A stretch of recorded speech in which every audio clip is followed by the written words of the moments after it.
Alright, and welcome back to what should be a Friday episode of Hooky Hour, where we're learning about books all up in here. So grab a book and help yourself while we read this visual novel or something. Anyways, that's what the white-haired girl is doing, trying to help herself to a book, but she accidentally grabbed a few because they were all sticky together. So we'll see where this takes us. Ow! The white-haired girl groaned, buried under a mountain of parchment. Oh no. She'd hoped she had not damaged any of her host's valuable collection, for the mess was enough of a setback already in her attempt to express her gratitude. Looking around, she saw one volume that was almost torn in half. She did not know whether it was in that condition before, or if it had happened in the fall. But nonetheless, she felt horribly guilty. Sitting there unable to get back to her feet, tears began welling in her eyes. Aw. Then suddenly, a shadow fell over the dejected girl. It took a book in its hand and returned it to the shelf. For a brief moment, the shadow's hand reached hesitantly toward the white-haired girl, then changed course toward another book. Hello. It was Michael. There was a hint of perplexity in his otherwise emotionless eyes. Perhaps he had heard the noise and come to see what caused it. I'm so sorry, your books. What were you doing? I'm sorry, I wasn't trying to make a mess. I didn't mean to damage such precious books. There's no need to panic. I'm sorry. You make it sound as though I'm admonishing you. What? What does that word mean? Did you want to read a book? I do, but that's not what I originally came here to clean. Clean? Yes, I felt guilty simply being idle. I did say you could do as you pleased, but you have no responsibility to clean anything. I just ended up making a bigger mess anyway. I'm sorry. You needn't apologize. Okay. If you want to read, help yourself to any of the books. But I don't know how to read. I just thought the cover was pretty, so I wanted to hold it. Sounds like we're like talking like so we're Maya Fey or something from from Phoenix, right? You're free to use them however you wish. If looking at them is enough for you, by all means. These are all your books, aren't they? Oh, no, that was the white-haired girl. They are, thank you, me. That's incredible, you have so many. It must have taken you a long time to acquire them all. 1 per month. What? My family sends me 1 every month. Every month? The white-haired girl turned her gaze back toward the shelves, squinting her eyes and beginning to count. When she finished, she was in awe. 500,000 books? There were in excess of 100 books on the shelves, which meant he had lived there in solitude for many years. She was at a loss for words. They're dull tomes, dreadfully inoffensive and not even interesting enough to waste a few hours with. Decoration is all they're good for. I see. If you can put them to some use, then perhaps my having them won't be entirely meaningless anymore. I am going to return to my room. Don't feel obligated to clean up. Just a minute. Was there something else? Could you tell me your name? I just realized I never asked for your name. Not knowing what to call you will make a conversation awkward. You don't need my name to. I want to, though. My name's Ron. Michael. Mitchell. Mitchell, like the Archangel. The name suits you quite well. It suits me. It does, although it's difficult to see you in the dark. You seem to be a very handsome man, befitting of your name. I beg to differ. Giving me his name is the highest form of mockery. I expect the real Archangel is probably rather annoyed by it. I don't know. I think it's a wonderful name. And you're... No, never mind. Oh, my name? My name is Giselle. Aha! Gazelle, also not. Please call me Gazelle. Oh, thank goodness. For what? That I was able to get your name and talk to you for a little bit.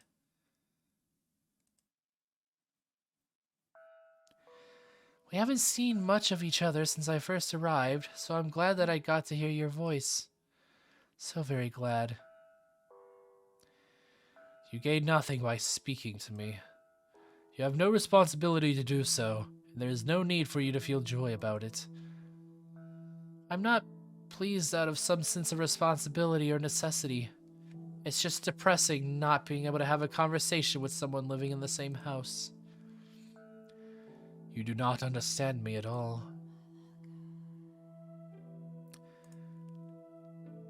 As I said on that first day, my curse will one day kill you. But I'm alive still, aren't I? You are welcome to believe I am lying, or that I am merely out of my mind. But it will be too late when you realize the truth. I'll be fine, I'm sure.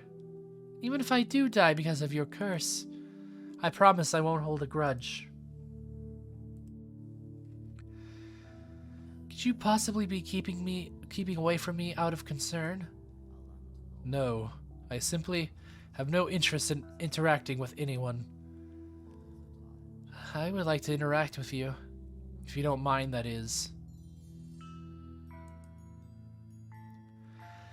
This is a very, I hate saying the word, just repeating the word interesting, but it's like, no other words coming to mind, just the, yeah, very interesting dynamic between someone who has sealed themselves away and someone that is forced to seal themselves away, having two entirely different viewpoints on wanting to communicate.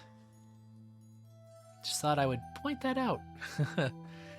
As I told you, I have nothing to gain from that. You have nothing to gain.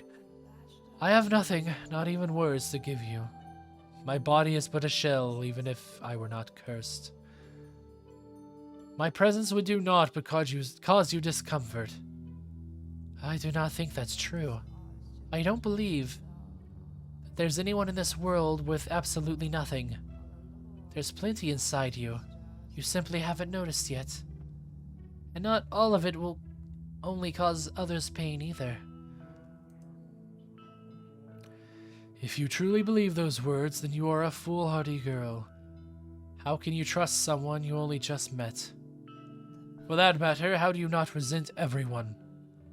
Resent them? I can take a guess as to why people call you a witch, and why you had to flee all the way to this mansion. Your white hair and red eyes. That abnormal, seemingly inhuman appearance drew their condemnation. Oh, you know, he kind of does have, like, the same thing going on, doesn't he?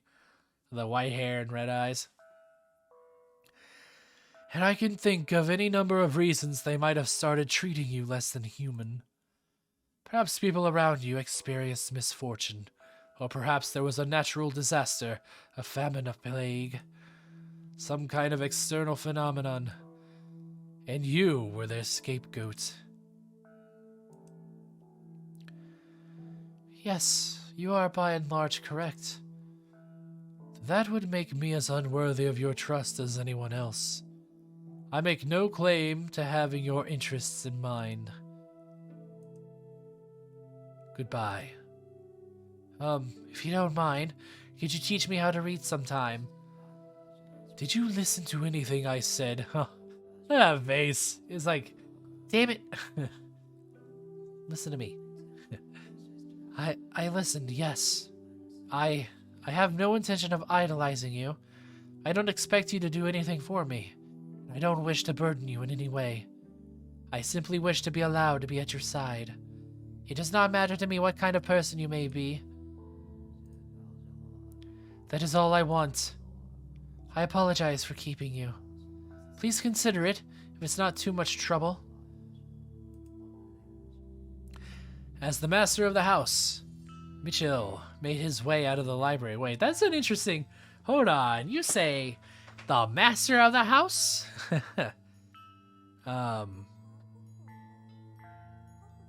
Is it possible? No, I don't know. Oh, wait, but... This is like slightly different, right? Like... This is the very first, chronologically speaking, story. We have gone back to it. The white-haired girl is present in this one. She has named herself Gazelle, finally. We finally have a name. And I wonder... I don't know. It's a possibility that we, in present time, we are... Michael? That we are Mitchell. We are the Michelin Man. I don't know. Maybe I'm just reading too much into the words being used right now. As the master of the house, Mitchell made his way out of the library. He appeared to be slightly rattled. Perhaps the white-haired girl's determination had ignited something in his chained heart. Or perhaps it was something else. She stared down toward the darkness into which Michael had disappeared. Then she carefully wrapped her arms around the jade-embossed tome, a soft smile spreading across her lips. He's a decent man, and I'm sure of it. We're alike, he and I. And thus began to blossom within her a faint sense of fellowship as someone who also knew solitude. All right. They had the most lit conversations of all time as two people trapped inside mansion walls. And I do believe that is probably our cue to call it there. Yeah, I don't know. I don't know what to make. A lot of things are happening. I need to take it all in. So I don't know if I could cover everything. But it's possible. See, I thought for the longest time we might have been the white-haired girl. But now I've just like... I don't know. Michelle's talking about this curse. That he, like, kills her. I'm wondering, since the white-haired girl shows up in all the other stories, maybe there's like some sort of... Oh, it's hard to piece together. But I wonder if the white-haired girl is cursed herself to always be reincarnated and just appear throughout the ages back at this mansion. And something terrible always happens to her. Huh. But like the odd thing is that she doesn't remember. She always has a different backstory. So is she birthed as someone anew? Or just anew? Every time? But she's like technically the same soul? What's going on here? I don't know. Also, you know what's really annoying is that sometimes when I'm scrolling through YouTube, as I guess my computer has picked up on the fact that I have been, you know, playing and browsing my own Fata Morgana videos, that sometimes it just likes to suggest Fata Morgana videos. And I don't know if... I'm starting to doubt myself if I actually knew the name Gazelle from what I actually seen in the story from that one offhand trip through the painting, or if a YouTube spoiler just spoiled me. So I don't know. I guess I'll go back and do some digging and see if that turns out. If it does, then, well, sorry. I am not actively trying to look up spoilers for a visual novel here. I just felt like I needed to get that off my chest. But nonetheless, thank you all for watching. I will see you next time on Hooky Hour. Bye.